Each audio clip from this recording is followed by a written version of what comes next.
नमस्ते सभी को। आज हम लोग स्टार्ट करेंगे विमान स्थान। तो क्या करें, शुरू करें विमान स्थान लेके चरक का नाम। तो पहला स्थान विमान स्थान में रस विमान के बारे में बताए गए। तो पहला नंबर तो हम लोग जानेंगे, जैसे निदान स्थान पढ़े थे तो निदान स्थान के बारे में, निदान के बारे में पढ़े थे कि निदान क्या है। अब यहाँ पे आया विमान स्थान, तो पहले समझेंगे कि विमान का मतलब क्या होता है। तो इस चैप्टर में हम लोग कैसे जाएंगे कि किन किन बातों को पढ़ने को मिलेगा फर्स्ट चैप्टर में, तो वो चीज़ पहले हम लोग देख लेते हैं। तो क्या क्या है, तो पहले तो विमान शब्द का अर्थ क्या है, ठीक है ना, शाब्दिक अर्थ क्या है। फिर चतुर्विध प्रभाव के बारे में यहाँ पर आचार्य बताते हैं। फिर रस एंड दोष के पारस्परिक संबंध के बारे में बताते हैं। फिर सिद्धांत बताते हैं, प्रकृति संवेद सिद्धांत, फिर विकृति विषम संवेद सिद्धांत। फिर अब क्या है कि तुम देखोगे कि यहाँ रस का डिस्कशन और दोष का डिस्कशन हो गया। फिर द्रव्य और रोगों का बारे में बताएंगे। फिर द्रव्य प्रभाव, तो लेके ये चारों का रस पहला चैप्टर में रस विमान में रस द्रव्य दोष रोगों का एक दूसरे में संबंध कैसे स्थापित होता है और एक चिकित्सक को कैसे इन चारों प्रभाव को देख के चिकित्सा करना चाहिए, उसके बारे में बताते हैं। फिर द्रव्य प्रभाव के बारे में देखेंगे कि कौन से द्रव्य हम लोगों को लेना चाहिए, ठीक है ना। तो तेल घृत मधु का किस प्रकार से प्रभाव है, कौन कौन से वर्जित द्रव्य हैं, ठीक है ना। फिर हमारा आहार लेने का तरीका, आहार विधि क्या है, तो उसमें दो चीज़ बताया गया, अष्ट आहार विधि विशेष आयतन और आहार विधि विधान, ठीक है ना। तो कुछ इस प्रकार से हम लोग रस विमान पढ़ेंगे। तो रस विमान में सबसे पहले हम लोग देखेंगे कि विमान शब्द का अर्थ क्या होता है, ठीक है ना। तो विमान शब्द का अर्थ क्या है, बी प्लस मान, जिसका मतलब होता है विशिष्ट मान। तो मान किसका, तो दोष भेषज देश काल बल शरीर सार आहार साथ में सत्व प्रकृति आयु आदि 12 का मान का वर्णन बताते हैं आचार्य। ये विमान स्थान में ये 12 चीज़ों का, लेकिन फर्स्ट चैप्टर में हम लोगों को दोष, ये चतुर्विध प्रभाव के बारे में बताएं कि क्या क्या है, दोष द्रव्य रस और रोग के बारे में, ठीक है ना। तो इसको अगर आप याद कर सकते हो, ऐसे भी याद कर सकते हो इसको कि द्रव्य, पहला नंबर तो द्रव्य और दोष याद कर लो, या रस और दोष याद करो। रस में किस में है, द्रव्य है, दोष से क्या होगा, रोग होगा। तो इस प्रकार से याद कर लेना, ठीक है ना। हाँ, तो यहाँ देखो लिखा हुआ है कि रस और दोष एक याद करो। फिर रस किस में होगा, द्रव्य में होगा। फिर दोष से क्या होगा, रोग होगा। तो इस प्रकार से आप हमारे को चारों प्रभाव याद हो जाएगा। फिर अब रस व दोष में पारस्परिक संबंध के बारे में अगर लिखने आ गया या इससे पूछता है तो हमको कैसे देखना होगा, ठीक है ना। तो रस व दोष के पारस्परिक संबंध के बारे में देखेंगे। तो पहले देखेंगे कि रस क्या है। तो रस के भेद क्या है, 6 हैं, ठीक है ना। क्या क्या है, मधुर अम्ल लवण कटु तिक्त का है, तो वो अंसंश्लिष्ट भेद है, ठीक है ना। अब अवंतरण से 63 है, मतलब कि रसों के संसर्ग से, ठीक है ना। अब विजातीय संसर्ग अवस्था से या संसर्ग विकल्प से असंख्य है, जो कि तरतम भेद से है, ठीक है ना। तो रस भेद कितने हो गए, 6, 63 और असंख्य, ठीक है। अब दोष भेद, तो दोष भेद अगर पहले आता है तो हमको तो रज अति तम पे ही जाना है, लेकिन यहाँ पे बात पित्त कफ के बारे में दोषों का है जिक्र, ठीक है ना। तो अब देखेंगे कि किस प्रकार से रिलेशन हम लोगों का रखता है एक दोष और रस। तो दोष क्या क्या है, बात पित्त कफ, ठीक है ना, ये दोष हो गया, ठीक है। अब क्या है कि समन कौन कौन करेगा, रस मधुर अम्ल लवण, तो बात का समन करेगा टीएम के, हम तुमको बताए हुए थे पहले ही, हम लोग डिस्कस किए थे कि 1 2 3 4 5 6 और टीएम के ऐसे करके समन का याद रखना। उसके बाद प्रकोपित, तो प्रकोपित में ऊपर 4 5 6 हो जाएगा, नीचे 1 2 3 हो जाएगा और इसका अपोजिट हो जाएगा, ठीक है ना, कटु अम्ल लवण, ठीक है ना। इस प्रकार से हम लोग दोष का चीज़ों को, कोई ज़्यादा भाष चीज़ें नहीं है समझने का, इसलिए तो एक एक लाइन में हम समझाते जा रहे हैं, ठीक है। फिर दोषों के वृद्धि व समन में कारण क्या है। तो अब क्या है कि भाई समन तो कर रहा है, ठीक है ना, और कौन से रस प्रकोपित कर रहे हैं, तो इस प्रकार से रिलेशन तो है बात का, लेकिन क्यों समन का कारण बन रहा है, कैसे प्रकोपित हो रहा है, तो उसके बारे में आचार्य क्या कहते हैं कि अगर कोई भी रस सेवन करते हैं, तो अगर आप मधुर अम्ल लवण सेवन किए तो उसका क्या करना है कि बात को समन करेगा। यही अगर आप कटु तिक्त कषाय सेवन कर लिए तो बात को बढ़ाएगा। तो वही कह रहा है कि अगर रस सेवन किए, दोष वो रस का गुण अगर सेम है, ठीक है ना, तो वो तो वृद्धि का कारण बनेगा। लेकिन अगर रस और दोष और वो रस गुण डिफरेंट है तो वो समन का कारण बनेगा। तो कुछ इस प्रकार से। अब एक्सेप्शन क्या है कि अर्क अग्रु और गुरुचि तिक्त प्रधान रस होने वाले कर भी बात की वृद्धि नहीं होती है, ठीक है ना। तो इस प्रकार से हमको ये चीज़ याद रखना है, कहीं एमसीक्यू में पूछ देता है इसीलिए, ठीक है ना। अब हम लोग चलेंगे सिद्धांत के ऊपर। तो सिद्धांत क्या था कि प्रकृति संवेद सिद्धांत, विकृति विषम संवेद सिद्धांत। तो अब क्या कर रहा है यहाँ पे कि चरक ने केवल विकृति विषम संवेद सिद्धांत का वर्णन किया, ठीक है ना, वो प्रकृति के बारे में नहीं, लेकिन चक्रपाणी बताते हैं प्रकृति सम संवेद और विकृति सम संवेद सिद्धांत के बारे में वर्णन करता है। अब बागवट क्या करता है, समान प्रत्यारब्ध और विचित्र प्रत्यारब्ध के बारे में बताते हैं। तो कुछ इस प्रकार से याद रखना है कि कौन किसका वर्णन किया है, ठीक है ना। अब सिद्धांत क्या है, तो सिद्धांत हम लोग पदार्थ विज्ञान में पढ़े हैं, लेकिन यहाँ पे रस विमान में किन किन सिद्धांतों के बारे में वर्णन करता है उसके बारे में देखेंगे। तो प्रकृति सम संवेद सिद्धांत और विकृति विषम संवेद सिद्धांत। तो संवेद का मतलब क्या होता है, तो संवेद का मतलब हो रहा है, सिद्धांत का तो मतलब तुम लोग जान ही रहे हो, क्या थ्योरी थे ना। अब क्या है, संवेद का मतलब क्या है कि कम्बिनेशन ऑफ रस इन अ द्रव्य, ठीक है ना, कम्बिनेशन ऑफ रस इन अ द्रव्य, कम्बिनेशन ऑफ दोष इन अ व्याधि। कहे ना कि रस, द्रव्य, दोष और रोग, इसके बारे में ही रिलेशन फर्स्ट चैप्टर रस विमान में है, ठीक है ना। तो क्या कह रहा है, कम्बिनेशन ऑफ रस इन अ द्रव्य, अ कम्बिनेशन ऑफ दोष इन अ व्याधि, ठीक है ना। तो इसका मतलब होता है संवेद। अब क्या है कि इसको दो भागों में बांटा गया, प्रकृति सम संवेद सिद्धांत। तो प्रकृति संवेद सिद्धांत मतलब क्या है, प्रकृति नौ गुण है, मतलब प्रकृति प्लस गुण। इट मीन्स क्या कि कम्बिनेशन ऑफ रस इन अ द्रव्य और कम्बिनेशन ऑफ दोष इन अ व्याधि। अगर रसों का कम्बिनेशन हो रहा है, ठीक है ना, किसी द्रव्य में, या कहीं दोषों का कम्बिनेशन से कोई व्याधि है, अगर प्राकृतिक गुण में कोई चेंज नहीं हुआ, ठीक है ना, तो उसको प्राकृतिक संवेद सिद्धांत समझेंगे, ठीक है ना। नहीं समझे, अब देखो, अब देखो कि कोई ए रस है, कोई बी रस है, ठीक है ना। अब कोई रस है और एक द्रव्य में है ए बी, ठीक है ना, तो ये द्रव्य है, ठीक है ना। तो इसके कॉम्बिनेशन क्या क्या ए है और बी है, लेकिन क्या हो रहा है कि ये जो द्रव्य है हमारे ये ब्लैक बॉक्स में, इसमें क्या हो रहा है ना कि ए का भी मधुर भी, अगर मान के चलो ए अगर मधुर है और ये अम्ल है, बी अम्ल है, ठीक है ना। तो यहाँ हमको ये द्रव्य थोड़ा मधुर भी शो कर रहा है और अम्ल भी शो कर रहा है, 50-50 दोनों। इट मीन्स क्या कि प्राकृतिक गुण में कोई चेंज नहीं हुआ, ए बी मिला, लेकिन वो अपना ए बी द्रव्य में है। वही बात कर रहा है कि यही प्राकृतिक संवेद सिद्धांत है कि रसों का कम्बिनेशन हो चाहे रोग दोषों का कम्बिनेशन हो व्याधि में, ठीक है ना, उसका चेंज नहीं होना चाहिए, वो दोनों शो करना चाहिए। तो इसका मतलब है वो प्राकृतिक अवस्था में, ठीक है ना। तो जो गुण दोनों का है, जैसे ए का गुण मधुर है, बी का है गुण है, तो इसका मतलब क्या है, एक बात चक्रपाणी बताते हैं, प्रकृति अनेन गुण है, ठीक है ना, ये चीज़ याद रखना है, ठीक है ना। अब इसके बाद एक एग्जाम्पल और देते हैं, दूध प्लस चीनी प्लस जब बनाए गए शरबत होता है तब उसमें क्या होता है कि स्वाभाविक मधुर रस के द्वारा शरीर में मधुर रस को उत्पन्न करता है, एक मधुर रस दूसरे को नष्ट नहीं करता है, ठीक है ना, सबका मधुर है, ठीक है ना, गुण। अब क्या है कि वो सब मिला तो अब जाके खीर बन रहा है, शरबत बन रहा है, जो भी बन रहा है, जब शरीर में जा रहा है तो वो सारे मिलके मधुर को बढ़ा रहे हैं, ठीक है ना, मधुरता को बढ़ा रहे हैं, ठीक है ना। इट मीन्स, और ये नहीं है कि ये इसका मधुरता को काट रहा है, इट मीन्स क्या, A plus B plus C equal to A B C, ठीक है ना। तो ऐसे समझना है प्रकृति संवेद सिद्धांत को। अब विकृति विषम संवेद सिद्धांत को क्या है, प्रकृति न अनेन गुण है, ठीक है ना, मतलब कि प्रकृति प्लस न गुण, ठीक है ना, मतलब कि डिफरेंट हो जाएगा। प्रकृति अवस्था में तो है, ठीक है ना, ए है प्राकृतिक अवस्था में, बी है अपना प्रकृति अवस्था में, लेकिन क्या होगा जब कंबाइंड हुआ तो सी बन गया, मतलब कि दोनों का गुण इसमें नहीं है, ठीक है ना, इसका मतलब ये।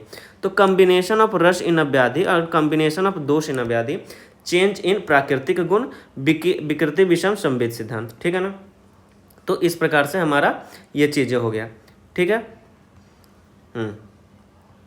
तो अब हम लोग ये विकृति विषम संवेद, अब क्योंकि प्रकृति समझ में आ गया तो विकृति ज़्यादा नहीं है। अब इसका एग्जाम्पल क्या है, ए प्लस बी इक्वल टू सी।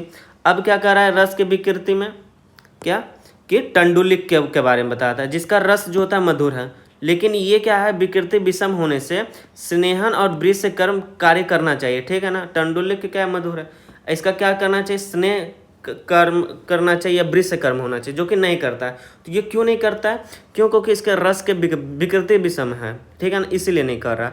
अब तिल का एग्जाम्पल देते हैं, जिसमें कसाय कटु तिक्त है, विषम मात्रा में है, ठीक है ना, तो पित्त कफ और सन्निपात उत्पन्न करता, और यही सम मात्रा में रहता तो पित्त कफ त्रिदोष को सामक करता। तो वही हो जाता है कि ए बी प्लस सी है, लेकिन ये क्या कर रहा है कि इसको करना चाहिए ए बी सी, ठीक है ना, ऐसे समझो, ए है, ये बी है, सी है, तो इसको करना चाहिए ए बी सी, लेकिन ये कर रहा है डी, जो कि इसका नहीं है, नहीं इसका नहीं है, मतलब कि क्या है कि पित्त को समन करना चाहिए या तो कफ को, या तो त्रिदोष सामक होना चाहिए, लेकिन यहाँ पे ये किसी को नहीं कर रहा, मतलब अलग ही प्रॉपर्टी शो कर रहा है। तो इस प्रकार से विकृति विषम संवेद सिद्धांत। तो ये हमारा हो गया सिद्धांत के बारे में, ठीक है ना। अब सिद्धांत विकृति विषम संवेद में क्या बताते हैं आचार्य, क्या,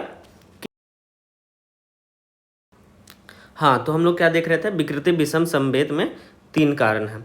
तो वो कौन कौन से कारण हैं पहले ये बताएंगे। एक तो है नानात्मक कारणम, ठीक है ना, परस्परेण च उपतानाम, फिर अनेश्च विकल्पे अनेन विकल्पिता नाम, ठीक है ना। तो ये नाम याद करने में थोड़ा सा मुश्किल होगा, लेकिन आपको याद करना ही पड़ेगा, 2-3 बार इसको आप करो। नानात्मक का नाम, परस्परेण च उपतानाम, अनेश्च विकल्पेन अविकल्पिता नाम, ठीक है ना। अब क्या कह रहा है, नानात्मक का नाम क्या हो जाएगा, तो नानात्मक काम कहता है कि नाना प्रकार के प्रमाण में प्रयुक्त होने से उनका विकृति रूप, ठीक है ना। अब क्या है कि कसाय अलग मात्रा में, कटु अलग मात्रा में, तिक्त अलग मात्रा में, तो उससे क्या हुआ कि हमारा ये हो गया कि जो रिजल्टेंट आना चाहिए था वो अलग आ गया। एक तो कारण ये हो गया। एक के फिर क्या कह रहा है, परस्परेण च उपतानाम। अब क्या है कि प्रबल दोष दुर्बल दोष के प्रभाव को नष्ट कर देता। अब क्या है कि ए है प्लस बी है, ठीक है ना, ये सुपीरियर है, ठीक है ना, और ये क्या है, इन्फीरियर है, ठीक है ना। तो अब ये किंग है मान के चलो, और ये मान के चलो एक लेबर है, तो ये किसी न किसी अवस्था में इसको सप्रेस करेगा ही, इस तब जाके ये कुछ सी कैटेगरी का बन जाएगा, ठीक है ना। इसलिए कि क्यों एक दूसरे को लड़ाई झगड़ा करके कुछ ये इसको नष्ट कर रहा है, कुछ ये इसको, सुपीरियर जो होगा इन्फीरियर को दबा ही देगा। तो वो जाके ऐसे समझो, ये है और एक ये है, ठीक है ना। अब ये दोनों लड़ा, अब लड़ा तो भाई ये ऐसा हो गया और ये ऐसा हो गया, ठीक है ना। तो ये बड़ा था, ये छोटा था, तो ये तो इसका तो कुछ बच गया ना, लेकिन अब ये जो है ए है बी है, लेकिन ये किसी के सिमिलर नहीं, ये अलग हो गया, सी हो गया। तो वही बता रहा है कि प्रबल दोष दुर्बल दोष के प्रभाव को नष्ट कर देता है, ठीक है ना। अब तीसरा है अनिश्च विकल्पेन अविकल्पता नाम, मतलब कि भिन्न भिन्न कल्पना के भेदों से गुण में विषमता आ जाती है, ठीक है ना। अब मान के चलो, हाँ, तुम एक चीज़ नोटिस किए होगे, जस्ट हम एक एग्जाम्पल दे रहे हैं, जस्ट घरेलू, इसको लिखना नहीं है। जब हम देखते होगे प्याज, ठीक है ना, ऑनियन, जब इसको ऐसे, जब इस प्रकार से काटोगे अलग स्वाद आएगा, ऐसे काटोगे अलग स्वाद आएगा, ठीक है ना। अब क्या होगा, ऐसे ऐसे ऐसे ऐसे ऐसे काटोगे तो अलग स्वाद आएगा। इट मीन्स कि चीज़ें तो वही है, लेकिन कल्पना जो हो रही है तीनों के साथ वो अलग अलग है।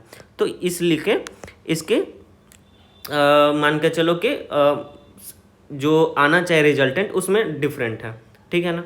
तो इस प्रकार से एक ऐसा ही जस्ट समझाने के सेंस में कर रहे हैं कि कोई भी चीज़ें हो तो उसका कल्पना अगर अलग हो, ठीक है ना, तो वो चीज़ें अलग आ जाती है, ठीक। अब क्या है, जैसे कि मान के चलो वही दूध है, दूध से दही बन रहा है, छाछ बन रहा है, ठीक है ना। तो दूध तो वही है, उसी से प्रोडक्ट से बन रहा है, लेकिन कल्पना अलग अलग हो जाने से सबका गुण चेंज हो जाता है, ठीक है ना। एक ऐसे भी समझ सकते हो, ठीक है। अब नानात्मक कानून का अब भी नहीं समझे तो ऐसे समझ लो, अननेचुरल एंड अनइक्वल कॉम्बिनेशन। फिर परस्परेन चौहप्ता नाम तो combination contradictory to each other, ठीक है ना। कॉम्बिनेशन तो है लेकिन एक दूसरे का कंट्राडिक्टरी है, ठीक है ना। अब variation in proportion of same द्रव्य, ठीक है ना। तो अनिश्च विकल्पेन अविकल्पता नाम, ठीक है ना। तो ये हो गया हमारा सिद्धांत। तो आपको आई होप सिद्धांत समझ में आ गया होगा, ठीक है।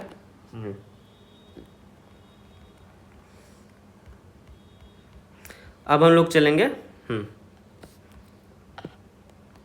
द्रव्य प्रभाव के बारे में। तो द्रव्य प्रभाव के बारे में जाने से पहले हम लोग देख लेते हैं कि आचार्य चरक क्या क्या ये ऐसा ही बता रहे हैं कि कुछ अलग बता रहे हैं। तो एक बार रीडिंग मार लेते हैं, ठीक है ना। तो अब निदान स्थान के बाद रस विमान की व्याख्या की जाएगी, जैसा भगवान आत्रेय ने कहा था, ठीक है ना। तो अब क्या है कि हम लोग विमान स्थान के बारे में तो पढ़ लिए, बी प्लस मान, विशिष्ट प्लस मान, ठीक है ना। विशिष्ट में यहाँ के रस विमान में दोष भेषज और क्या क्या है, रोग के बारे में, इस ये चारों के बारे में, हमारा कॉम्बिनेशन के बारे में, उसके संबंध के बारे में बता रहे। लेकिन हम लोगों का क्या क्या मान है ये बात याद होना चाहिए, तो यहाँ पे भी दिया हुआ था, ठीक है। अब चलेंगे रस और दोष के प्रारंभ, हाँ यहाँ पे दिया हुआ है। दोष औषधि देश काल बल शरीर आहार साथ में सत्य प्रकृति अवस्था के मान के सावधानी पूर्वक वेद के लिए ठीक ठीक जानना आवश्यकता होता है, क्योंकि दोष आदि के मान के ज्ञान के अधीन चिकित्सा होती है, ठीक है ना, इसलिए हम लोग विमान स्थान का वर्णन किया है आचार्य। अब क्या क्या है, इससे पहले हम लोग पूर्व रूप, उपसय, संप्राप्ति ये सब देख चुके हैं, ठीक है ना। तो उससे सर्वप्रथम रस, द्रव्य, दोष, रोगों के बारे में देखेंगे, ठीक है ना। तो इसको याद करने के बारे में भी बताया था कि कैसे याद करना है, रस और दोष, ठीक है ना। क्यों रस और दोष, रस और दोष ही हमको क्यों याद आना चाहिए, तो कहेंगे भाई रस और दोष के बारे में अभी हम सबसे पहले टॉपिक इसमें क्या था, इसके रिलेशंस के बारे में। तो रस से निकला, द्रव्य से रस निकला, दोष व्याधि को उत्पन्न करेगा, तो जस्ट ऐसे याद रख लेना, ठीक है। अब रसों के भेद के बारे में, तो पारस्परिक संबंध में हम लोग स्टार्ट कहाँ से किए थे, भेद से स्टार्ट किए थे। तो भेद क्या क्या है, 6 भेद है, मधुर, अम्ल, लवण, कटु, के। इन रसों के प्रयोग से उचित मात्रा में किया जाता है तो शरीर भली भांति चलता है। अगर इसमें विषमता पैदा होती है तो यही दोष को कुपित करता है, ठीक है ना। तो दोष को किस प्रकार से कुपित करता है ये देखेंगे कि दोषों के भेद 3 हैं। वात, पित्त, कफ, ये अपने स्वभाव से अवस्था में रहते हुए शरीर के लाभकारी होते हैं।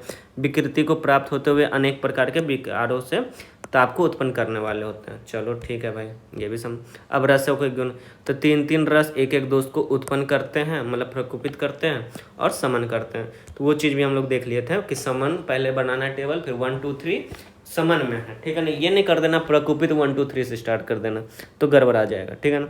अब है कि दोष की वृद्धि एवं समन रसों की कारण था। तो वही बता रहा था कि क्या होता है, सामान्य और विशेष। जब हम लोग सामान्य विशेष पढ़े थे तो सिमिलर चीज़ें वृद्धि का कारण बनती है और विशेष चीज़ें मतलब कि एक दूसरे का जो होता है वो क्षय के कारण बनती है। तो सेम वही चीज़ यहाँ पे है कि कैसे होगा, जब रसों का सेवन किया जाता है तो वह शरीर में जाकर अपना संपर्क स्थापित करता है। ऐसी अवस्था में जो रस जिन दोषों के समान गुण वाला होता है अर्थात उसके अनुकूल होता है अथवा उसके गुणों की समानता अधिक रूप में पाए जाते हैं तो वह उस रस दोष को बढ़ाने वाला था। और जो रस जिन दोषों का विपरीत गुण वाला होता है वो पाई जाती है उनको शांत करने वाला। परंतु इन रसों का सतत अभ्यास किया जाए तो इन्हीं व्यवस्था को परस्पर नहीं मिले हुए पृथक रसों के 6 होते हैं। इस प्रकार परस्पर नहीं मिले हुए अलग अलग दोषों की संख्या 3 मानी गई है, ठीक है। और संसर्ग अवस्था से विकल्प विस्तार से और परस्पर मिलित होने पर तरतम के योग से असंख्य होती है, क्योंकि विकल्प के भेद से अपरिसंख्य होते हैं, ठीक है ना। ये हो गया हमारा। अब चलते हैं प्रकृति संवेद से वेदांत में। तो आई होप इससे ज़्यादा अच्छा से हम लोग आपको समझा चुके हैं, तो आप एक बार नोट्स देख लेना, ठीक है ना। ये सब सारी चीज़ें हो चुकी है।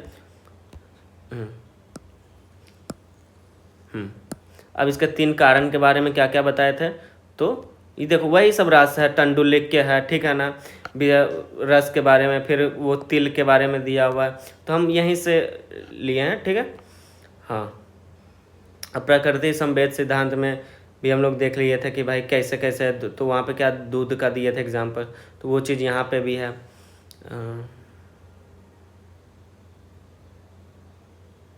हाँ, रस अपने द्रव्यों में तो दोषों में अलग अलग विचार कर द्रव्यों का प्रभाव करते हैं।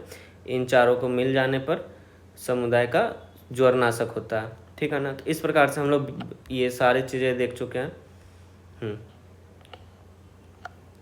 दूध, जल, चीनी का संयोग, इन तीनों के संयोग से शरबत किया गया जाए तो पारस्परिक मधुर रस को गुणमय करता है, जो कि समर्थ नहीं होता है, ठीक है। ये हो गया विकृति संवेद सिद्धांत के बारे में भी पढ़ लिए। फिर उसके बाद हम लोग 3 कारण के बारे में, क्या था, नानात्मक कारण। इसका तात्पर्य यह है कि रस या दोष आदि के नाना रूप होने से उत्पन्न होते हैं, उनमें भिन्न भिन्न रूप और कारण के भेद होने से रस और दोष विकृति विषम संवेद होता है, अथवा नाना प्रमाण से प्रयुक्त होना उनका विकृति रूप होता है, ठीक है ना। तो हो गया नानात्मक कारणम, मतलब कि नाना प्रकार के प्रमाण होंगे तो उसके वजह से कि अगर जैसे कि हम लोग देख चुके हैं परस्परन चौपता नाम, मतलब कि इसके बारे में कि द कम्बिनेशन ऑफ इंग्रेडिएंट्स जो है अपोजिट है एक दूसरे का और एक दूसरे को न्यूट्रलाइज करने की कोशिश करते हैं, तो उसका मतलब कि परस्परन चौपता नाम है। फिर अन्यश्च विकल्पता नाम है, तो variation in properties of same द्रव due to difference in the कल्पना, सच एज स्वरस कलक, ऐसे कल्पना में देखते हैं तो जाके कल्पना के बाद जाके चेंज हो जाती है उसके गुण। तो इस चीज़ के बारे में अनिश्च विकल्पना अविकल्पिता नाम, ठीक है ना। ये हो गया। अब उपसंहार के बारे में कि इस प्रकार निश्चित समुदाय में के प्रभाव के तत्व को जानकर बाद में द्रव एवं रोगों के प्रभाव के तत्व को निश्चित करें, ठीक है। अब क्या हो गया, रस के बारे में देख लिए और हम लोग दोष के बारे में देख लिए। अब क्या हम लोगों को, अब हम लोग द्रव्य को पिक करेंगे और रोगों को पिक करेंगे। तो कैसे करते हैं? तो चतुर्विध प्रभाव का उपदेश इस प्रकार से है, ठीक है ना। वही है, इस प्रकार रस प्रभाव, द्रव्य प्रभाव, दोष प्रभाव से और विकार प्रभाव से उपदेश करेंगे। तो अब क्या क्या है? द्रव्य प्रभाव। तो अब द्रव्य प्रभाव में क्या क्या कह रहा है तो इसके बारे में यहाँ पर रस प्रभाव का उपदेश कर दिया गया, पुनः द्रव्य प्रभाव का उपदेश करेंगे। जैसे तेल, घृत, मधु के ये द्रव्य वात, पित्त, कफ को शांत करने के लिए होते हैं, ठीक है ना। तो अब देखेंगे कि तेल प्रभाव, ठीक है ना। तो अब आ जाते हैं इधर। तो क्या क्या हो गया? तेल हो गया, सॉरी, तेल है, घृत है, मधु है। इसमें याद रखना है USG, ठीक है ना। इसमें MMS याद रखना है, इसमें त्रिक याद करना है। तो इसका गुण क्या क्या? उष्णता, स्निग्धता और गुरुता। USG से U से उष्णता, स्निग्धता, गुरुता। MMS से मधुर, मंद और शीतल। त्रिक से तीक्ष्ण, रुक्ष और कषाय, ठीक है ना। अब दोष का शमन क्या होगा? वात, पित्त, कफ, ठीक है ना। ऐसे हो गया। अब इसके जो यहाँ पे हम लोग देखे हैं जस्ट इसका उल्टा, ठीक है ना। दोष के गुण बता देना है, ठीक है ना। अब इसको लिखने की कोशिश करते हैं कि क्या चीज़ें आचार्य बोल रहे हैं। इन द्रव्यों में तेल में स्निग्धता, उष्णता, गुरुता, वही बताया है, ठीक है ना। इसका मतलब क्या है यहाँ पे? USG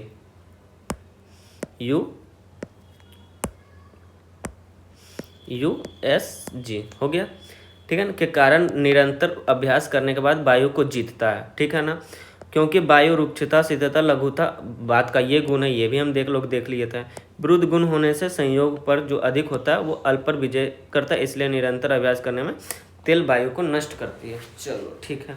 अब घृत प्रभाव के बारे में देखेंगे। तो घृत क्या क्या? MMS है, ठीक है, मधुर है, ठीक है ना, मंद है और शीतल है, ठीक है। पित्त को जीतने वाला होता है क्योंकि अमधुर, उष्ण और तीक्ष्ण होता है, ठीक है। फिर मधु प्रभाव देखेंगे तो तिरुक देखे थे, तो तीक्ष्ण, रुक्ष और कषाय होने से विजय को, क्योंकि ये ऐसा होती है। कफ से विपरीत गुण वाला मधु होता है, अतः निरंतर अभ्यास से कफ को मधु जीतता है।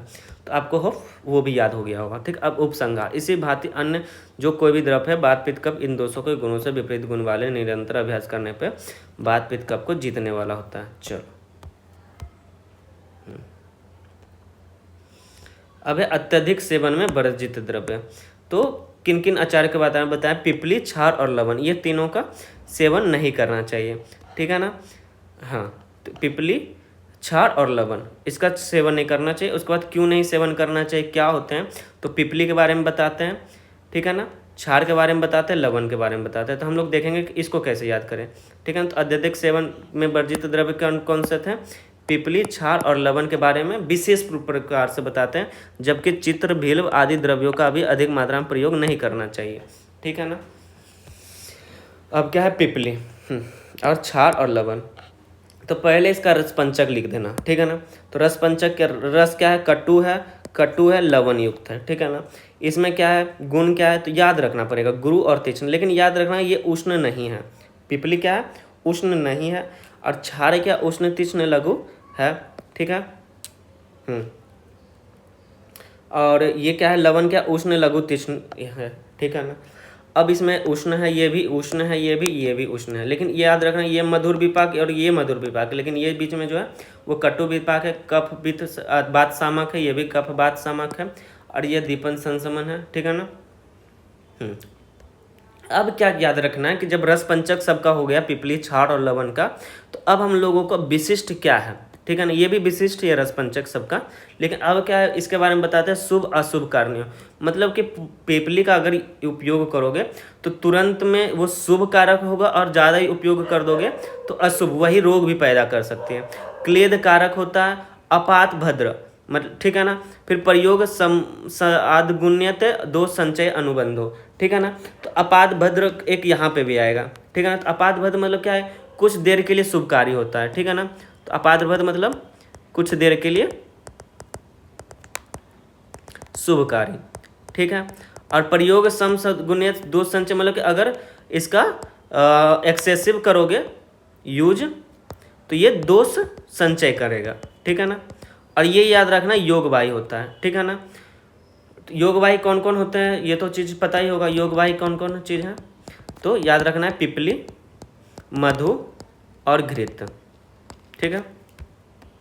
अब क्षार और लवण में, तो क्षार का क्या है, पाचन, भेदन, विस्तरण, दाह कार्य के लिए है, ठीक है ना। ये भी क्लेद कारक होते हैं, ये भी क्लेद कारक होते हैं, ठीक है ना।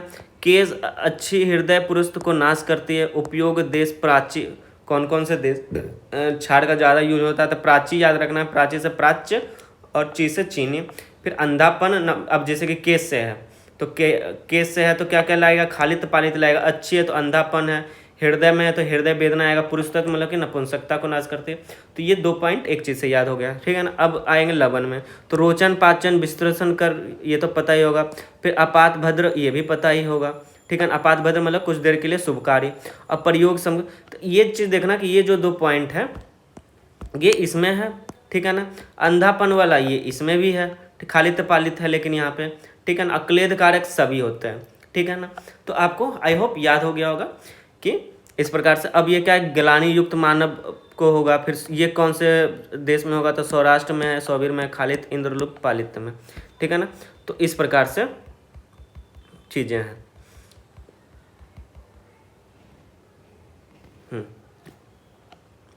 ठीक है, तो आपका ये हो गया। अब देखते हैं कि क्या पिपली, क्षार, लवण में इतना जो चीज़ हम लोग पढ़ लिए, तो पिपली में क्या रखना है। पिपली का रस पंचक क्या क्या है, फिर से हम लोग रिवाइज कर लेते हैं कि पिपली का स्टार्ट करना है। रस कटु है, गुरु और तीक्ष्ण है। पिपली क्या है, गुरु और तीक्ष्ण है लेकिन उष्ण नहीं है, याद रखना, ठीक है ना। लेकिन वीर्य उष्ण है, विपाक मधुर है, अति प्रभाव क्या है, कफ वात शामक है, ठीक है ना। और इधर क्षार में आ जाएंगे तो क्षार क्या है, क्षार कटु है, उष्ण तीक्ष्ण लघु है, उष्ण है, कटु है, कफ वात शामक है, ठीक है ना। और लवण में लवण युक्त होगा, उष्ण लघु तीक्ष्ण होगा, ठीक है ना। उष्ण है, मधुर विपाक का है, दीपन संसमन है, ठीक है ना। अब क्या है, पिपली का एक्स्ट्रा कर्म क्या रखना है, शुभ अशुभ कारणेयों, क्लेद कारक, अपात भद्र, प्रयोग समुद्र, साध गुण्यते, दोष संचय अनुबंधो, फिर योगवाही, ठीक है ना। इसमें क्या है, कर्म के बारे में लिखना है, देश के बारे में लिखना है, और कौन कौन से शरीर में कहाँ का नाश करता है उसके बारे में लिखना है। तो कर्म क्या क्या है, पाचन, वेदन, दाह, विस्तरण, ठीक है ना। क्लेद कारक ये भी है, कौन कौन से अंग को दूषित करता है, केस, अच्छी, हृदय पुरस्त को क्या करते हैं। देश कौन सा है, प्राची, प्राचीन तीन। अब जिसको प्रदेश को दूषित करेंगे उसका क्या क्या रोग पैदा होगा उसके बारे में पढ़ लिए, ठीक है। अब रोचन, पाचन, विस्तरण कर, इसका भी है, क्लेद कारक है। फिर अपाद भद्र, प्रयोग सामुद गुण्यते, ग्लानि युक्त मानव उपयोग है। तो एक बार स्क्रीनशॉट आँख से मार लो, ठीक है ना। तो आपको समझ में आ जाएगा कि ये चीज़ें हैं, आप भुलाओगे कभी नहीं। एक बार अब देख लेते हैं कि क्या है। तो पिपली रस में कटु होती है, विपाक में मधुर व एवं गुरु होती है, ठीक है ना।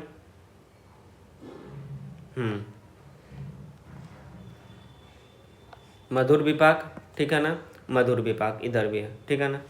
अब क्या है, उष्ण नहीं होती, ये अधिक अश्निग होती है लेकिन उष्ण नहीं होती है, ठीक है ना। क्लेद उत्पन्न करती है, वैद्य लोग चिकित्सा के लिए उपयोग करते हैं। शीघ्र ही शुभकर और अशुभकर मतलब कि शुभ अशुभ कारणेय होती है। अर्थात मात्रा में प्रयोग करके सुखकर और अधिक अभ्यास करने पर दुखकारी होते। प्रयोग में सम सद्गुण होने से, अर्थात सम मात्रा में या अल्प मात्रा में थोड़े काल तक इसका प्रयोग किया जाए तो अपादभय कुछ देर के लिए शुभ कारण होती है। तो ये याद रखना है कि किसमें है, पिपली और लवण में आपात भद्र प्रयोग सम सद्गुण दोष संचय अनुबंध, ठीक है ना। यदि इसका सेवन अधिक मात्रा में निरंतर किया जाए तो दोषों का संचय करते या निरंतर सेवन पचने पर भारी एवं क्लेदकारी होता अतः कफ का और उष्ण होने से पित्तकलक, ये चीज़ वायु को शांत करती है। पिपली योग वायु होती है अतः केवल अकेला पिपली का अधिक प्रयोग नहीं करना चाहिए, ठीक है ना। ये हो गया। अब आ जाओ क्षार में।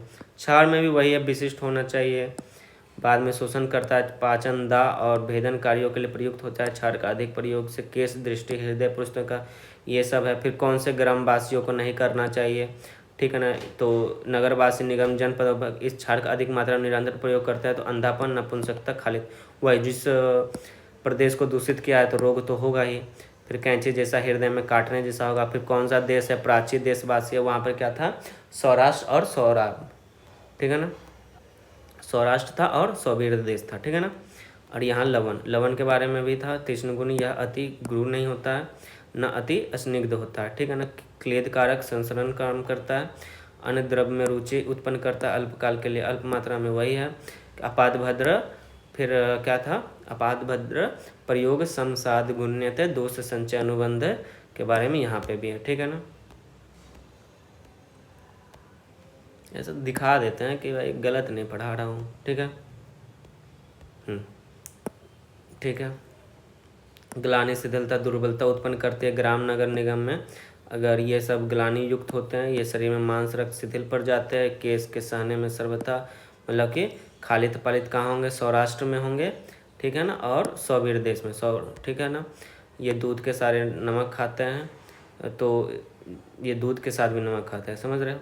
तो ऐसे स्थान पर नमक से औषधि विरुद्ध वनस्पति उत्पन्न नहीं होते, अथवा उत्पन्न होते ही अल्प तेज वाले होते हैं, इसलिए लवण का अधिक सेवन नहीं करना चाहिए, ठीक है ना। इंद्ररूप खालित इंद्ररूप पालित, ठीक है।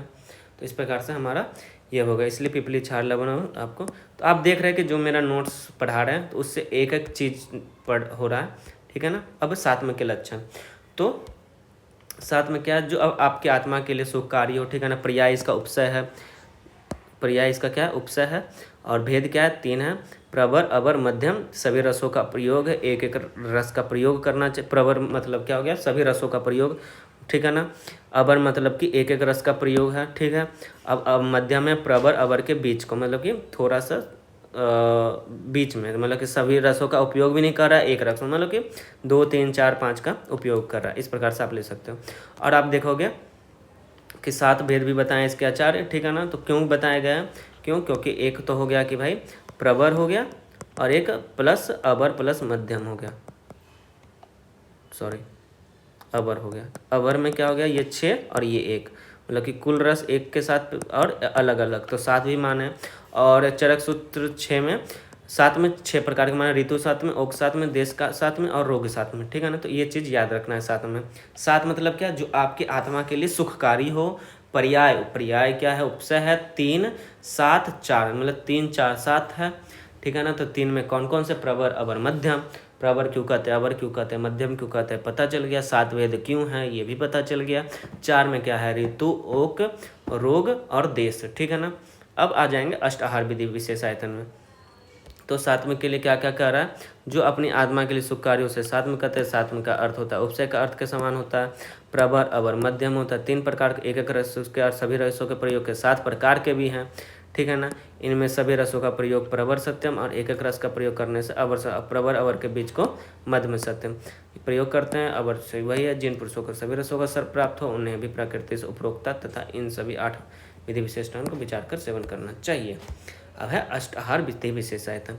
तो मेरा मानो कि इसके लिए कोई अष्टाहार विधि विशेष आयतन आपको पीजी तक में भी लिखने आता है। तो इसमें क्या होता है कि आप एक श्लोका याद कर लो, तद्यथा प्रकृतिकरण संयोग राशि देश काल उपयोग संस्था उपयोक्ता अष्टमानी भवंती, ठीक है ना। तो इस प्रकार से याद करना है कि प्रकृतिकरण संयोग मतलब एक साथ इसको करना है। राशि देश काल उपयोग उपयोक्ता अष्टमानी भवंती, ठीक है ना। अब क्या है, प्रकृति क्या है उसके बारे में देखेंगे। तो इनमें जो स्वभाव होता है उसे ही प्रकृति कहते हैं। वह स्वभाव आहार औसत द्रव्य में स्वभावतः रहने वाले गुरु लघु आदि गुणों का योग है, जैसे उड़द और मूंग, सुअर एवं मृग का मांस, ठीक है ना। तो ये होता है प्रकृति कि भाई जो जिस प्रकृति का है, जैसे इनमें जो स्वभाव होते हैं उसे ही प्रकृति कहते हैं, मतलब कि वो स्वभाव आहार और औसत द्रव्य में स्वभावतः रहने वाले गुरु और आदि। अब क्या है कि हम लोगों को आहार जैसे कि जब लेना चाहिए। अष्ट आहार विधि विशेष आयतन का मतलब कहने का अर्थात यही है कि हमको आहार लेने से पहले ये 8 चीज़ें सोचनी चाहिए। आहार लेने से पहले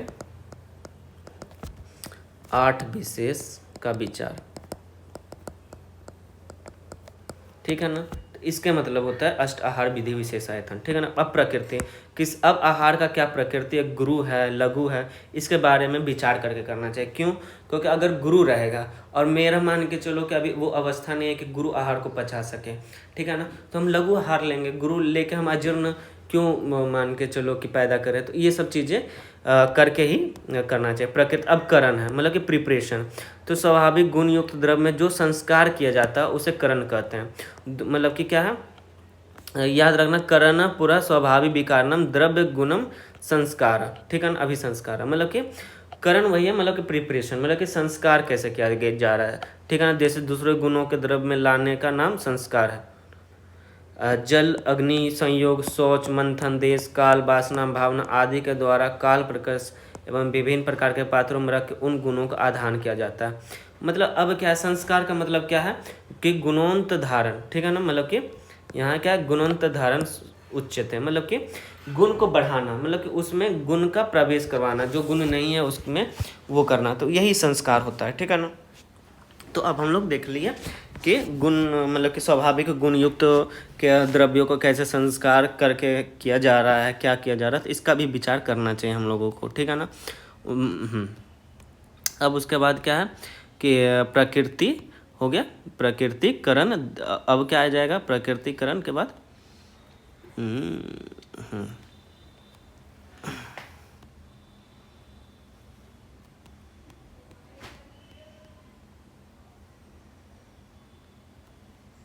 अब तीसरा क्या है, संयोग। सॉरी, कुछ दो या अधिक द्रव्यों के मिलने को संयोग कहा जाता है, ठीक है। अब यह संयोग एक विशेष कार्य को करने वाला था। जो संयुक्त द्रव्य में रहने वाले एक से वह कार्य नहीं होता है, जैसे मधु और घृत तथा मधु, मछली और दूध का संयोग, ठीक है। तो संयोग समझ होना चाहिए। संयोग इन द सेंस का मतलब कि दोनों विपरीत वीर्य के होते हैं, जैसे अब उष्ण वीर्य का है, कोई शीत वीर्य, तो साथ में नहीं ग्रहण करना चाहिए। तो संयोग का विज्ञान करके ही हमें ग्रहण करना चाहिए। इस प्रकार से आचार्य बता रहे हैं, क्या करें कि हम लोगों को संयोग का के बारे में विचार करके भी करना चाहिए। तो क्या हो गया अब, प्रकृतिकरण संयोग एक साथ हो गया। अब क्या हो जाएगा कि अब कौन सा ग्रुप हो गया, राशि, देश, काल, ठीक है ना। प्रकृतिकरण संयोग और राशि, देश, काल।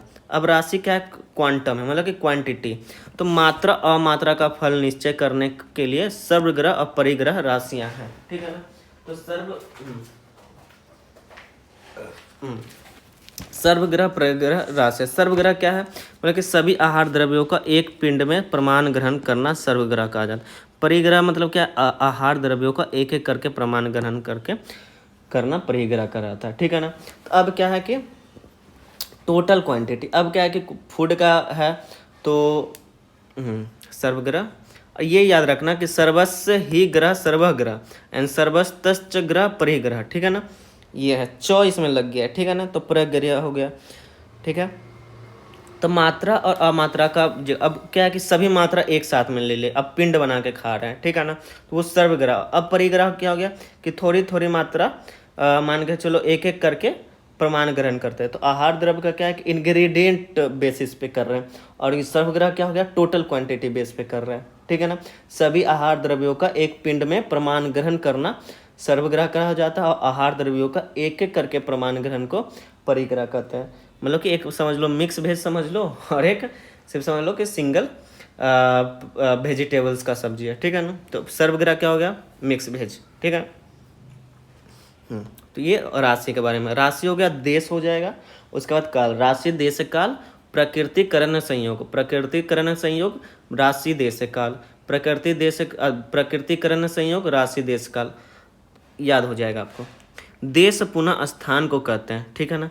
द्रव्यों की उत्पत्ति और उसका प्रचार देश साधन को बतलाने वाला होता है। हाँ, अब क्या है कि कोई भी आहार आप ग्रहण कर रहे हैं तो आपको ये भी पता होना चाहिए कि वो आहार कि कहाँ उत्पन्न हुआ है। अब वो जांघम प्रदेश में है कि अनूप देश का है, तो अनूप जांघम का खाएगा, आज जांघम अनूप देश का खाएगा, तो वो नहीं चलेगा, ठीक है ना। तो आचार्य कहते हैं जो जहाँ का निवासी है वहीं का फूड लेने से ज़्यादा फायदा होता है, ठीक है ना। और औसत भी वहीं का होना चाहिए। तो ये तो इसलिए हमको कहा जाता है कि स्थान को भी मतलब कि देश को भी देख के ही आहार ग्रहण करना चाहिए, ठीक है ना। हैबिटाट क्या है, ठीक है। अब क्या है, काल। तो काल को दो भागों में बांटे, नित्यक और अवस्थिक होता है। तो अवस्थिक काल की अपेक्षा करता है, नित्यक काल ऋतु सातम की अपेक्षा करता है, ठीक है ना। नित्य काल में जिस ऋतु में जो आहार साथ में होता है वह खाया जाता है। जैसे हेमंत ऋतु में अग्नि प्रबल रहती है, उस समय मात्रा गुरु या द्रव्य गुरु आहार का सेवन करना उचित होता है। अतः भोजन करते समय इन दोनों कालों का विचार करना आवश्यक होता है, ठीक है। तो नित्यक और अवस्थिक मतलब ऋतु के समक्ष में, और नित्यक क्या है, ऋतु साथ में है, और अवस्थिक काल की अपेक्षा करता है, ठीक है ना। और इसमें कुछ एक्स्ट्रा बताने के लिए अवस्थित काल में जिस रोग जो व्यक्ति पीड़ित होता है उसे उस रोगानुसार आहार सेवन करना पड़ता है। ठीक है, ये भी है। अब उपयोग संस्था मतलब कि रूल्स ऑफ यूज, या भोजन करने का नियम या पचे हुए आहार के लक्षणों की अपेक्षा करता है। ठीक है ना। तो इसमें क्या कह रहे हैं कि अनैतिक भी सद्वृत्त के एक प्रकरण में बतलाया है कि इस प्रकार नित्य और अवस्थित कालानुसार स्वस्थ एवं रोगी के पाचन करने का नियम बताया गया। इसके अलावा उष्ण स्निग्ध आदि जो आहार के विधि विधान बताए गए उसका भी विचार कर उपयोग संस्था के अंतर्गत लेना चाहिए। अब हमको यूज कैसे कर रहे हैं, अब मान के चलो कि खाना है तो अब चावल तो है, तो चावल को संस्कारित करके उसके बाद फिर किस मोड ऑफ एडमिनिस्ट्रेशन से ले रहे हैं, तो ये भी होना चाहिए कि आप उसको यूज में कैसे ले रहे हैं। ठीक है ना। तो ये भी एक कारण होता है आहार लेने का। ठीक है ना। तो उपयोग संस्था, रूल्स ऑफ यूज एंड उपयोक्ता जो करता है, ठीक है ना, उसके बारे में। जो उपयोक्ता उसे कहता है जो स्वयं आहार द्रव्य का प्रयोग करता है जिसके अधीन ओक साथ में अर्थात शरीर साथ में। ठीक है।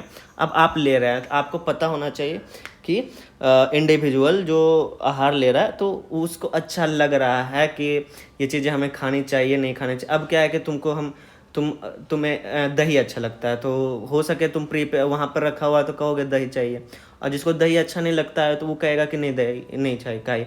और ये मन अनुकूलित होता है। अगर आप इसको भी अपेक्षा करके ही खाना चाहिए, तो इसलिए कहता है कि कर्ता भी को वो होना चाहिए कि कर्ता को भी आहार क्या ग्रहण करना चाहिए ये भी सोच के लेना चाहिए। ठीक है ना।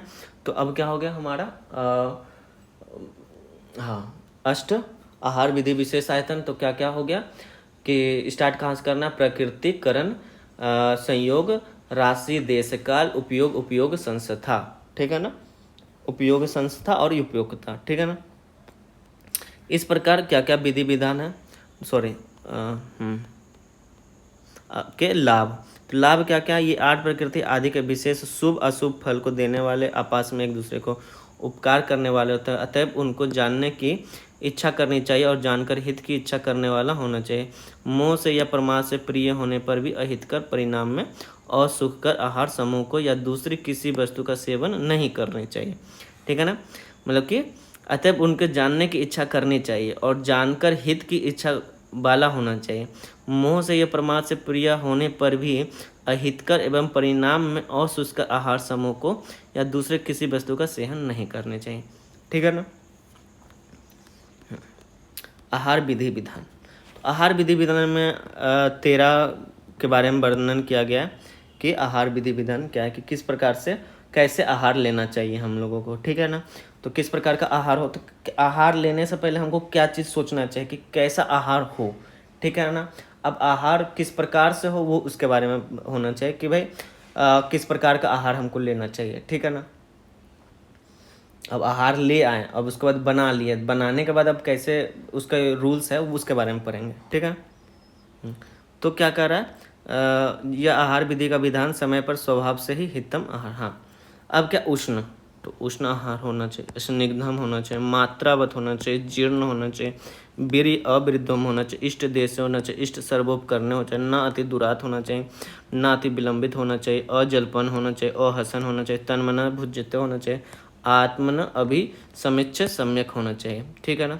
मतलब कि आहार जो हो उष्ण हो, स्निग्ध हो, मात्रा पूर्वक हो, भोजन के पच जाने वाला हो, वीर्य के विरुद्ध अविरुद्ध हो, अपने मन के अनुकूल स्थान पर हो, अनुकूल सामग्रियों के सहित आहार को अधिक जल्दी ना अधिक देर से ना बोलते हुए ना हंसते हुए, इस प्रकार से हमको आहार का ग्रहण करना चाहिए। ठीक है ना। तो हो गया आहार विधि विधान कि हम लोग ग्रहण किस प्रकार से कर रहे हैं और कैसा आहार कर रहे हैं। ठीक है। तो उष्ण आहार से लाभ, इसके उत्तम गुण कारक होने का उपदेश करेंगे। ठीक है ना। गर्म भोजन करना चाहिए क्योंकि गर्म भोजन करने से भोजन में स्वाद मालूम होता है, खाने पर उदर की अग्नि तीव्र होती है, शीघ्र ही भोजन पच जाता है, वायु का अनुलोम होता है, कफ का शोषण हो जाता है, इसलिए गर्म भोजन करना चाहिए। ठीक है ना। क्यों करना चाहिए, क्योंकि वायु का अनुलोमन हो जाता है और कफ का शोषण हो जाता है। ठीक है ना। ये चीज़ याद रखना है। ठीक है। और स्निग्ध आहार होना चाहिए। स्निग्ध आहार क्यों होना चाहिए, क्योंकि अन्न स्वादु लगता, खा लेने पर उदर की अग्नि को तीव्र करता, उसका पाक शीघ्र हो जाता है, वायु का अनुलोमन करता है, शरीर को उपचय करती है, इंद्रियों को दृढ़ करता है, बल को बढ़ाता है, बल में स्वच्छता उत्पन्न करता है, शीघ्र होना चाहिए। तो ये होना चाहिए यहाँ से क्षिप्रम जरा गच्छति, ठीक है ना, कि खा लेने पर अग्नि तीव्र का बात अनुलोम लेती है, ठीक है ना। उसके बाद शरीर उपचय रहती है, दृढ़ इंद्रिय करोति बल अभिवृद्धि, ये चीज़ याद होना चाहिए, ठीक है। इसमें क्यों करना चाहिए, तो इससे क्या था, क्षिप्रम जरा गच्छति, अग्नि को तीव्र करता है, बाता अनुमूलोति और श्लेषमनम च परिहार्यति, ठीक है ना, ये हो गया। तो सबका फायदा याद होना चाहिए कि आप क्यों उसको ग्रहण करना चाहिए, ठीक है। फिर मात्रापूर्वक आहार से लाभ, तो मात्रापूर्वक आहार से क्यों करना चाहिए कि भोजन वात पित्त कफ को पीड़ित ना करते हुए पूर्ण रूप में आयु को ही बढ़ाता है, गुदा को आसानी से पहुंचाता है, अग्नि को नष्ट नहीं करता, बिना किसी प्रकार के उपद्रव को पैदा नहीं करता, इसलिए मात्रापूर्वक भोजन करना चाहिए, ठीक है ना। तो इसमें क्या होना चाहिए, वात पित्त कफ अन्न पीड़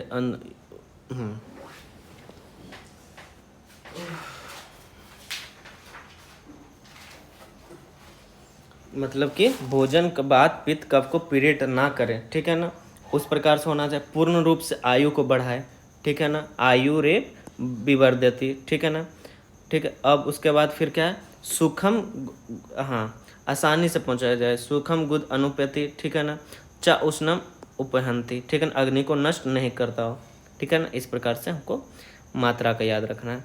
आहार जीर्ण होने पर भोजन से लाभ क्या है, पच जाने पर भोजन खाना चाहिए, क्यों, क्योंकि अजीर्ण में भोजन करने पर खाया हुआ आहार समूह पहले आहार के ना पचे हुए रस को बाद के आहार के रस के साथ मिश्रित करते हुए सभी दोषों को शीघ्र प्रकोपित करता है। भोजन के पच जाने पर खाते हुए दोषों को अपने स्थान में रहने पर अग्नि को प्रद्युत करता है, भोजन की इच्छा उत्पन्न करता है, स्रोतों में मुख डकार के शुद्ध रूप में आने पर, हृदय का शुद्ध होने पर, वायु का अनुलोम होने पर, मतलब कि सारे को क्या हो, सभी चीज़ों को ये पैदा करता है और आयु को नष्ट करता है, ठीक है ना। तो इस प्रकार से अगर नहीं करते हैं जीर्ण में भोजन, और जीर्ण होने पर मतलब कि पच जाने पर ही भोजन करें तो आयु को बढ़ाएगा, सभी धातुओं को पूर्ति करेगा, ठीक है ना, ये सब होना चाहिए। अब विरुद्ध प्रिय का मतलब कि क्या है, मछली दूध नहीं खाना चाहिए, उसके बारे में अगर खाओगे तो भाई रोग उत्पन्न होते हैं, ठीक है ना। तो इसमें सीधा है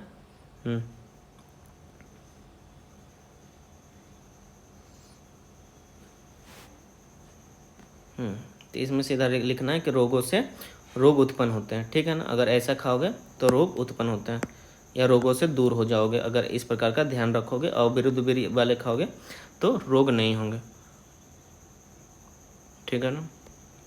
ऐसा इष्ट देशम आहार से क्या लाभ मिलेगा, तो अनुकूल स्थान पर सभी मन के अनुकूल सामग्रियों के साथ भोजन करना चाहिए। मन के अनुकूल स्थान पर भोजन करने से मन का विघात करने वाले भावों के द्वार वाले मानसिक विकार प्राप्त नहीं होते हैं। इस प्रकार मन के अनुकूल सभी भोजन के सामग्रियों को मन के विकार प्राप्त नहीं होते, इसलिए अपने मन के अनुकूल स्थान पर सामग्रियों से युक्त भोजन करना चाहिए, मतलब कि मानसिक उद्ग्रंथ मनोविकार नहीं होते हैं, ठीक है। अब अति दुरात भोजन से, तो अति शीघ्र भोजन नहीं करना चाहिए। क्यों नहीं करना चाहिए, जल्दी भोजन करने वाले व्यक्तियों का आहार उन्मार्ग में चला जाता है, भोजन का अवसाद शिथिलता हो जाता है, भोजन का प्रथा उचित रूप से अपने स्थान में अमाशय में नहीं ठहरता, आहार द्रव्य का दोष उत्तम दोनों को प्राप्त करके, इसलिए अति शीघ्रता से भोजन नहीं करना चाहिए, ठीक है। अति देर से भी नहीं करना चाहिए, धीरे धीरे नहीं करना चाहिए। भोजन करने से तृप्त नहीं होती, आहार अधिक मात्रा में हो जाता है, आहार द्रव्य शीतल हो जाता है, आहार का पाक विषम हो जाता है, इसलिए धीरे धीरे भोजन नहीं करना चाहिए, ठीक है। तन्मना आहार लेने से लाभ, वार्तालाप ना करते हुए, ना हंसते हुए भोजन में मन लगा कर भोजन नहीं कर, बातचीत नहीं करते, क्योंकि होकर भोजन से वे दोष होते हैं जो दोष अपने शीघ्रता भोजन करने से होते हैं, इसलिए ना बात करते हुए ना हंसते हुए भोजन करने में मन लगाकर भोजन करना चाहिए, ठीक है।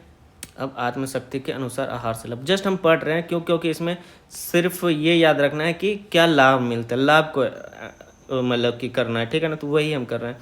अपनी आत्मा को भली प्रकार से समझकर भोजन करना चाहिए, या आहार द्रव्य मेरे लिए लाभकारी है या आहार द्रव्य मेरे लिए हानिकारक, इस प्रकार से अपनी आत्मा का साथ में अपने विदित होता है, इसलिए अपनी आत्मा को भोजन करना चाहिए। अब आत्मशक्ति खाना सामने रख दिया गया, अब तुम रो के खाना खा रहे हो तो वो फ़ायदा नहीं करेगा। अब खाना मान के चलो जिस प्रकार से भी हो, अगर आप सुखपूर्वक खा रहे हो तो उसका चय उपचय जो आपके शरीर में होगा वो सुखपूर्वक होगा। और अगर आप नखरा करके खा रहे हो या रो के खा रहे हो तो इसीलिए होना चाहिए कि मन के अनुसार, आत्मा के अनुसार खाना चाहिए, ठीक है ना। तो रसादि, अब क्या होगा, आत्मा के अनुसार नहीं करोगे तो बमन हो जाएगा, ठीक है ना, अतिसार हो जाता है, इसीलिए, ठीक है ना। रसादि ज्ञान आवश्यक, जो रस द्रव्य दोष विकार देश आदि शरीर को प्रभाव को जानता है वही हमारे मन के चिकित्सक है, ठीक है ना। इस प्रकार हमारा रस विमान पूरा पढ़ लिया।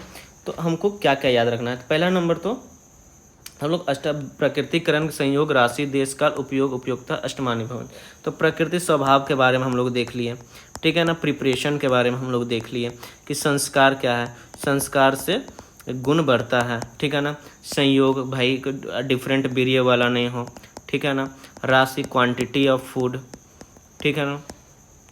मात्रा और अमात्रा, ठीक है ना, के बारे में करके ही खाना चाहिए। फिर देश हो गया कि आपको किस देश का उपज वो आहार है उसके बारे में विचार करके खाना चाहिए।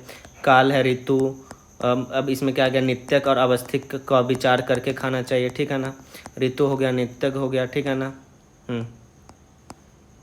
अब उपयोग है तो रूल्स ऑफ उपयोग संस्था हो गया, ठीक है ना।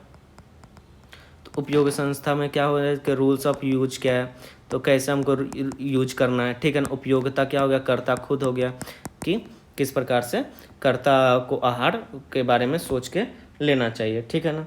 आहार विधि विधान, तो उष्ण आहार हो तो इस प्रकार से हम लोग लिखेंगे उष्ण आहार से फायदा। तो उष्ण में क्या लिखेंगे पहले कि क्षिप्रम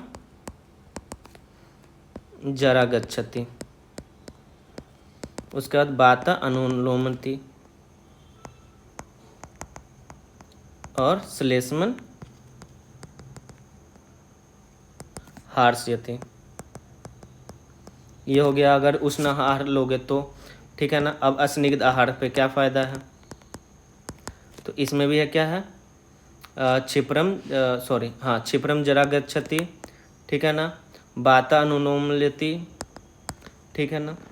अब क्या है, दृढ़, एक तो ये हो गया, एक ये हो गया, ठीक है ना। दृढ़ो करोति और इंद्रियाणि, फिर बल वृद्धि, वर्ण प्रसाद,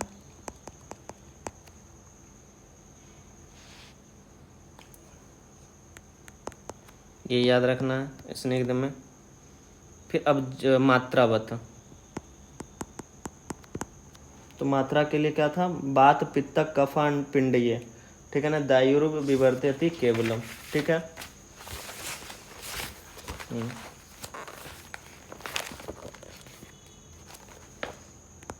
बात पित्त कफ को पीड़ित ना करे,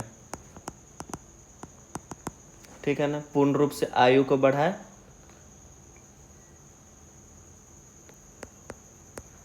खुदा तक आसानी से पहुंचे, अग्नि को नष्ट नहीं करता हो। फिर फोर्थ क्या है, अग्नि, और आयु को बढ़ाए। फिर है जीर्णाहार से लाभ, तो अगर नहीं पचा हुआ खाओगे, मतलब पच जाने पर खाना चाहिए, ठीक है ना। तो इसमें क्या क्या लिख सकते हैं,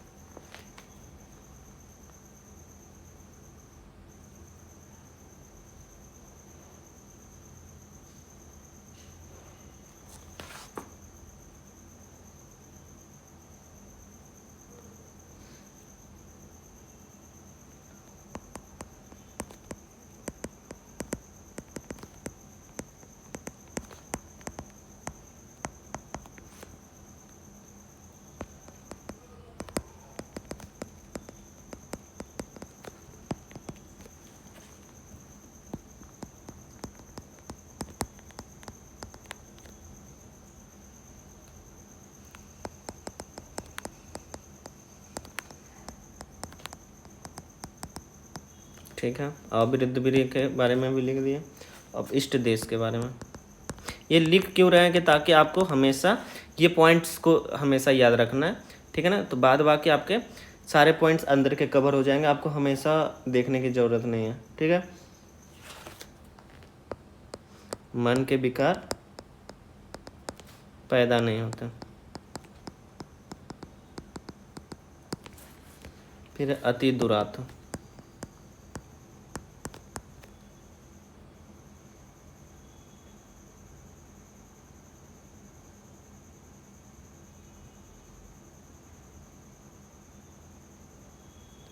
आहार का उन्मार्ग,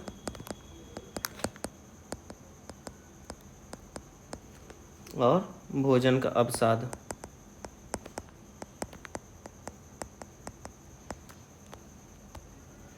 ये हानि है, ठीक है ना।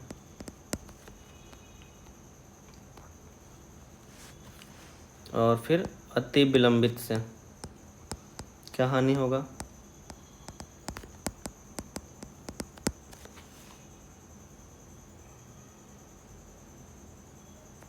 तृप्ति नहीं मिलेगी, ठीक है,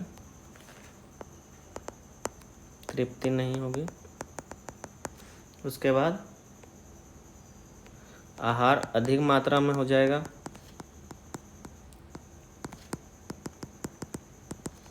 फिर आहार शीतल हो जाएगा, आहार का पाक विषम हो जाएगा। इस प्रकार से हमारा हो गया। और अजलपन तन्मना आहार लेने से, शीघ्रतापूर्वक भोजन करने से, ना बात करते हुए, ये सब नहीं करना चाहिए, क्योंकि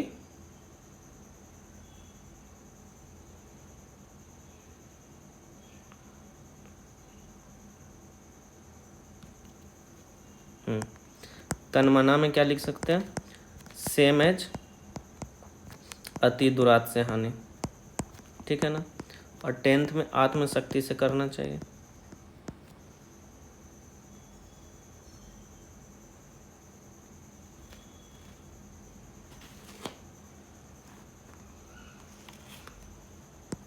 मतलब कि अग्निबल अपेक्षा अनुसार करना चाहिए। तो इस प्रकार से हम लोग कुछ पॉइंट्स से है कि अगर हमको लिखने के लिए आता है ये 10 नंबर में, तो हम लोग इस प्रकार से लिख सकते हैं कि क्यों उष्ण आहार, स्निग्ध आहार, अष्ट आहार विधि विशेष आयतन, ये सारा चीज़ हम लोग देख लिए। तो एक बार इस प्रकार से पॉज करके आप लोग उष्ण, स्निग्ध, मात्रा, जीर्ण, अविरुद्ध वीर, इष्ट देश से अतिद्रुत, हानि और लाभ, इसके बारे में बता दिए कि कैसे आप याद कर सकते हैं इसको, ठीक है ना। तो इस प्रकार से हमारा चैप्टर ख़त्म होता है। And thank you so much. बने